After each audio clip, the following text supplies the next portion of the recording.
bisa menyelesaikan persoalan di luar perkiraan manusia. Ada hal-hal yang menurut perkiraan logika manusia tidak tembus, tapi bisa tembus karena doa. Bismillahirrahmanirrahim. Assalamualaikum warahmatullahi wabarakatuh. Alhamdulillah, wassalatu wassalamu ala rasulillah wa ala alihi wa sahbihi wa mawalah. La hawla wa la quwwata illa billah. Qala Allah ta'ala fil Qur'anil Karim, A'udzu billahi minasy syaithanir rajim. Bismillahirrahmanirrahim. Wa idza sa'alaka 'ibadi 'anni fa inni qarib ujibu da'watad da'i idza da'an falyastajibu li wal yu'minu bi la'allahum yarshudun.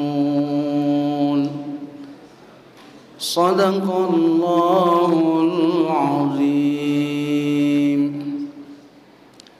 Al-Quran Surah Al-Baqarah, surat yang kedua, ayat nomor 186. Bapak dan Ibu pengurus masjid Quwwatul Ummah yang kita muliakan, bapak-bapak dan ibu-ibu, hadirin hadirat, para santri jamaah tarawih yang dirahmati dan dimuliakan oleh Allah Subhanahu wa taala. Kita bersyukur alhamdulillah sampai malam hari ini, malam yang ke-15 Bu ya. 15 atau 14? Soalnya bajanjang Pak. Nah, ada yang 7 balik kini kuah. Ada yang 5 balik. Ada yang hampir balik. Ada yang belum balik le Pak. Tu tentu dia ada kan alu mulai lu celah dia kemitu.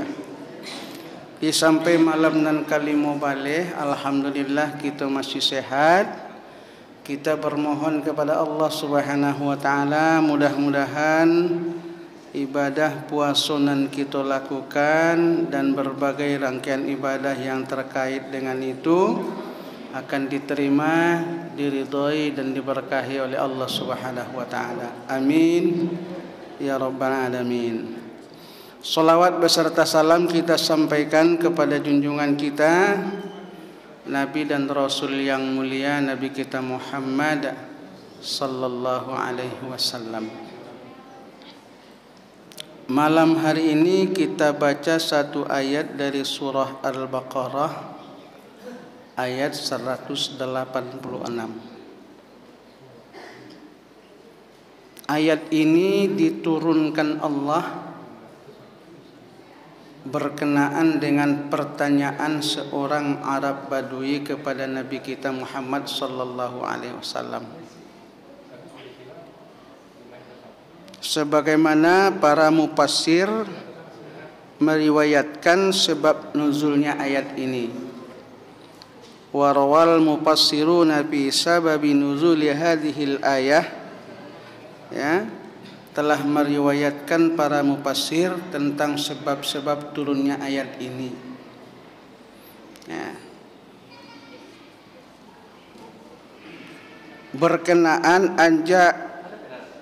an a'rabiyyan ja'a ilan nabi sallallahu alaihi wasallam, bahwa seorang Arab datang kepada Nabi kita Muhammad sallallahu alaihi wasallam, Arab Badui, Arab kampung namanya kalau waktu itu Pak. Faqala, lalu kemudian laki-laki ini bertanya kepada Nabi kita sallallahu alaihi wasallam, aqaribun rabbuna fanunajihi ay nada'uhu sirran. Ya. Pertanyaannya, apakah Tuhan kita itu dekat? Sehingga kalau kita berdoa cukup secara sir saja. Ya. Amba'idun, atau dia jauh.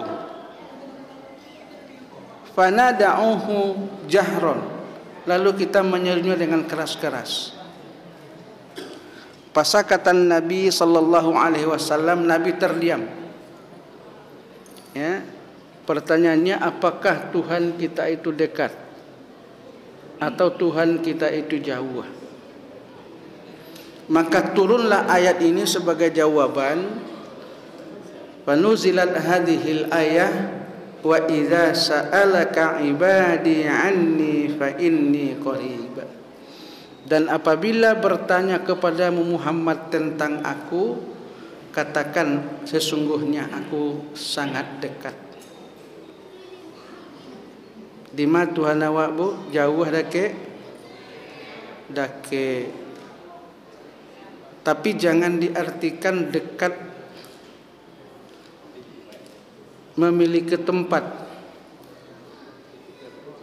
Apa yang dimaksud dekat di situ? Satu, yang dimaksud dengan dekat di situ adalah Allah, ya, seluruh makhluk ciptaan Allah, baik yang di langit maupun yang di bumi, itu berada dalam ilmu dan pengawasan Allah.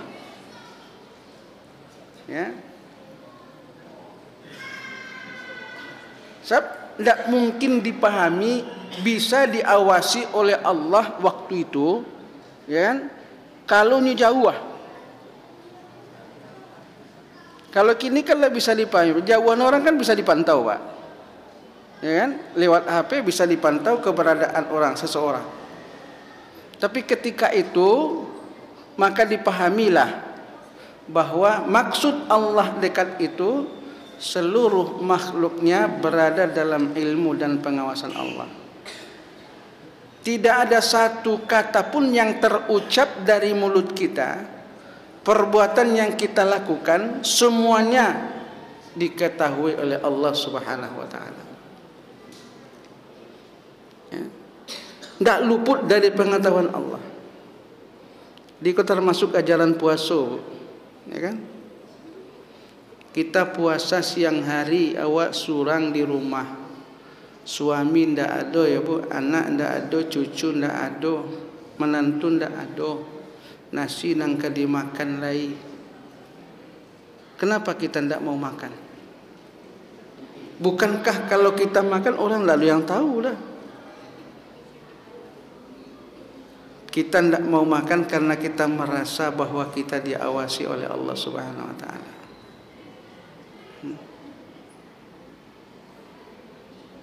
Di Allah mengawasi kita.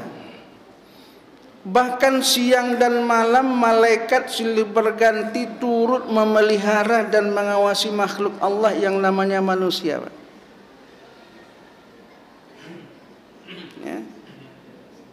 Yata'aqabuna fikum malaikatum bil-laili wan-nahar. Silih berganti siang dan malam malaikat memelihara, menjaga kita, Pak. Wa yajtami'una fi salatil asri wa salatil fajr. Nanti mereka akan berkumpul di waktu salat asar dan di waktu salat subuh. Ada pertukaran shift, Pak. Malaikat yang menjaga siang tadi kumpul di waktu asar, turun malaikat yang akan menjaga malam. Ya, kemudian di waktu setelah asar itu malaikat yang menjaga siang naik ke langit, lalu kemudian melapor kepada Allah. Allah bertanya, kaifa taraktum ibadi? Bagaimana kalian tinggalkan hambaku? Maka malaikat akan menjawab sesuai dengan kenyataan, tidak bisa direkayasa dah. Oh, hambamu kami tinggalkan dalam keadaan sholat. Hambamu kami tinggalkan dalam keadaan bermain. Hambamu kami tinggalkan dalam keadaan bermaksiat. Macam-macam lah sesuai dengan keadaan kita. Itu mengko hati-hati Pak. Solat asar itu hati-hati. Ya, begitu pula nanti solat subuh, turun lagi malaikat siang, naik lagi malaikat yang menjaga, naik malaikat yang menjaga malam, turun malaikat yang menjaga siang. Pertanyaannya sama. Dibayangkan Bapak dan Ibu, kalau di saat nan dua itu kita tidak beribadah kepada Allah. Ya. Karena itu solat asar dan solat subuh itu memang enggak banyak lalai Pak. Kalau solat asar kan biasanya karena bermain, sedang bermain, ya, merasa tangguang bekolah, cahlah, masih ada waktu. Kalau solat subuh kira-kira apa masalahnya Bu? Ngantuk. Ya, sebenarnya menurut ambo ndak ngantuk dosap, entah mungkin berbeda. Tapi ambo yakin, ketika dari masa dikola diudian ngaji atau tarahim, pasti kita dengar. Cuma kita sering mendengar lihat jam dulu. Oh, jam mampir loh. Sajam mulai. Baik lo salimui sampai ke kepala Pak. InsyaAllah jam 6 lewat. Ya. Dikalolah sampai jam mampir 4:30 misalnya mampir siap-siap salah. Banyak yang bisa kita lakukan ya Bu. Ya. Kita bisa sholat malam, bisa baca Quran. Ibu-ibu apalagi banyak kerajonya tu. Kalau subuh-subuh tu cuci piring, mabuyai ya Bu. Kalau kini kan tidak ada, tapi dulu kan mangian air untuk buat kopi dan sebagainya. Ya. Di kita diawasi Pak. Bahkan pengawasan tidak cukup dengan malaikat kata Rasulullah. Bumi tempat kita berpijak, bumi tempat kita duduk ini juga nanti akan menjadi saksi Pak. Yauma idzin tuhadditsu akhbaraha. Yauma idzin tuhadditsu akhbaraha. Surat apa itu? Tidak tahu. Surat apa itu? Yauma idzin tuhadditsu akhbaraha. Kalau dapat apa lagi dia? Saya dapat. Mak. Surah Al-Zalzalah, mak dah dapat dia dah. Surah Al-Zalzalah. Artinya pada waktu itu nanti di yaumil akhir bumi menceritakan peristiwanya. Lalu Nabi kita bertanya kepada sahabat, "Atadaruna ma akhbaruha?" Tahukah kalian peristiwa apa yang diceritakan oleh bumi? Sahabat menjawab, "Allah wa rasuluhu a'lam." Allah dan Rasulnya yang tahu. Kemudian dijawab oleh Nabi, "Antashhada ala kulli abdin aw amatin bima amila dhahriha an taqula yaumin kadza wa kadza." Bumi itu nanti akan menjadi saksi terhadap apa yang dilakukan oleh laki-laki dan perempuan. Bumi nanti akan berkata, hari ini si anu begini. Di mana kita nindak memijak bumi. Di bapak dan ibu nanti sajadah nan kita duduk nanti akan jadi saksi. Ya Allah, ibu itu malam Selasa hari Senin tanggal 25 Maret 2024 hadirnya di masjid mandang acara mak Ustaz Perlaungan nyo sambil basanda lalok jo oleh. Enggak, bukan menyalahkan basanda Pak. Itu kan contoh. Kan tapi lumayan kan.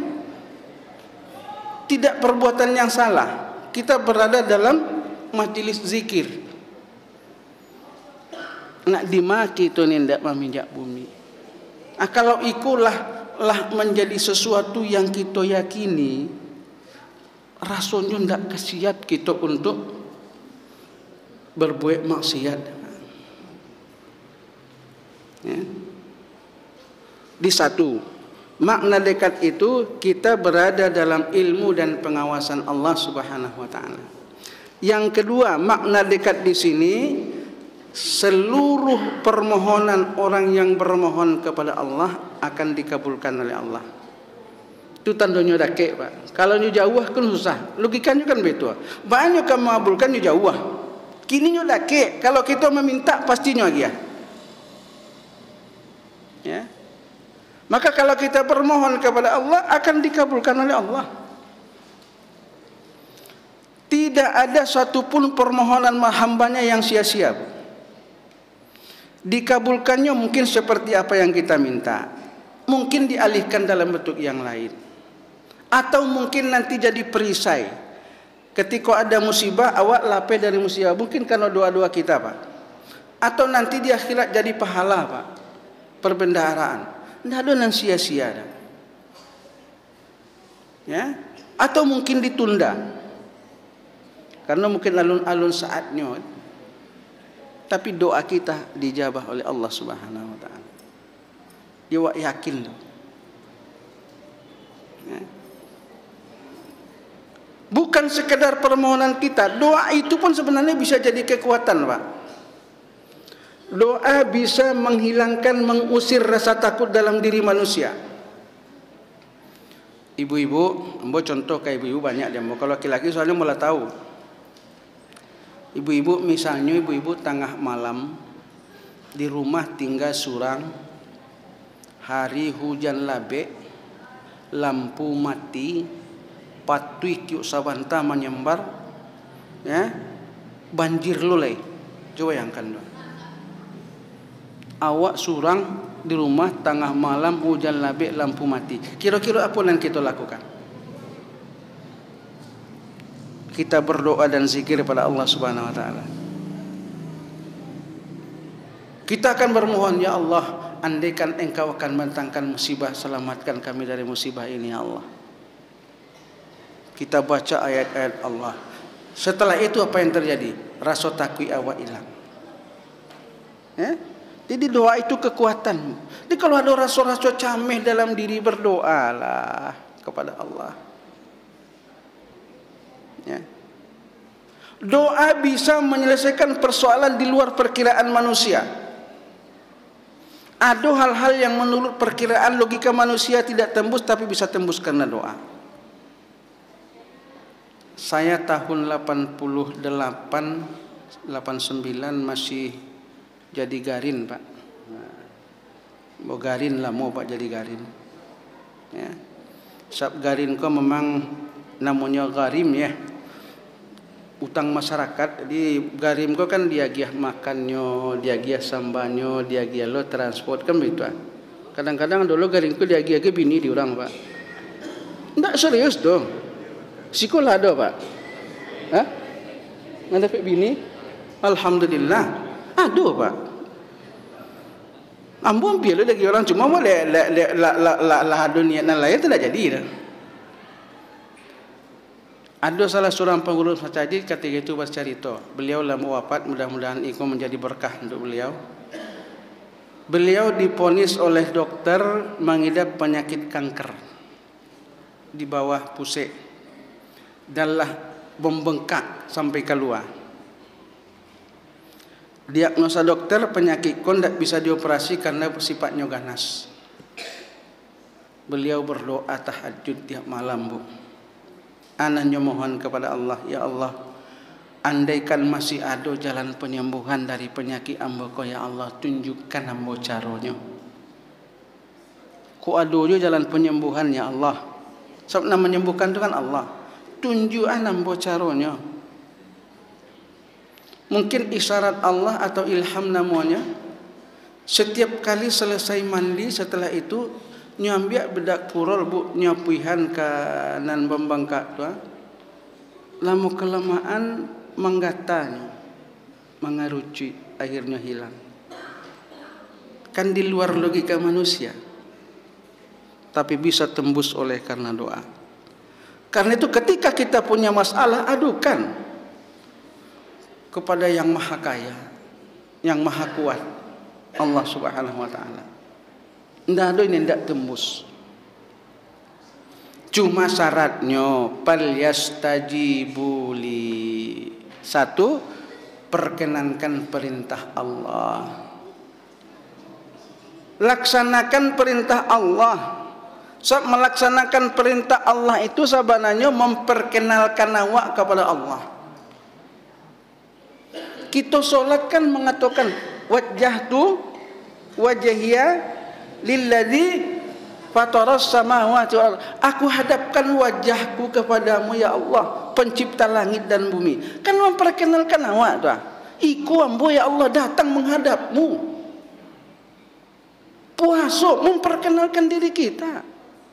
Haji, zakat, semua perintah Allah, semua anjuran-anjuran yang dianjurkan oleh Allah dan Rasul itu hakikatnya memperkenalkan kita kepada Allah. Membuktikan bahwa kita hambanya. Kita tidak akan diciptakannya kecuali untuk mengabdi kepada Allah. Maka perkenalkan dulu. Bu, kalau ada orang datang ke ibu, kemudian dia minta bantu ke ibu, bu tolong ambo para luwana piti 1.000, tapi ibu tidak kenal dirinya dah. Abiko di orang lain, dan lain kok kenal akrab di ibu, tahu mana ibu sianya, datangnya minta bantuan yang sama. Kira-kira mana yang ibu perkenalkan? Yang tidak kenal, yang kenal, yang kenal, kan ikut jalih dia awak. Di kita tidak lu perkenalkan diri, minta juga ya Allah, solat indah, puasa indah, berzakat indah, ya? Maka perkenalkan dulu perintah Allah. Wal yu'minu bi, beriman kepada Allah. Kaitannya dengan doa, yakin kita bahwa doa kita akan dijabah Allah. Maka ketika berdoa, fokuskan pikiran kita. Kita memohon kepada Allah. Ini kadang-kadang dulu orang berdoa kok mulutnya kemat kami, tapi pikirannya tidak kesinan doh. Nyo baca Rabbana atina fid dunya, tapi nan lain tak kena. Sama jurang membawa syukuran ke rumah. Sampai di rumah si pangko mengecehan, Pak Ustad, iko mau Ustad ka, aduh niat syukuran gua mohon doa Ustad. Sudahnya sampean ajaknya upaya ke belakang mota. Kalau dia mau panggil balik tu, ibu kemari lah ibu, ibu ka berdoa, iyo dulu asiko bu.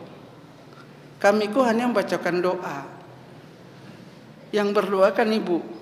Kami membacakan doa, mengaminkan, mudah-mudahan di antara mulut kami ku nanti dijabah oleh Allah Subhanahu wa taala. So makin banyak orang mengaminkan, peluang untuk dikabulkan masih terbuka.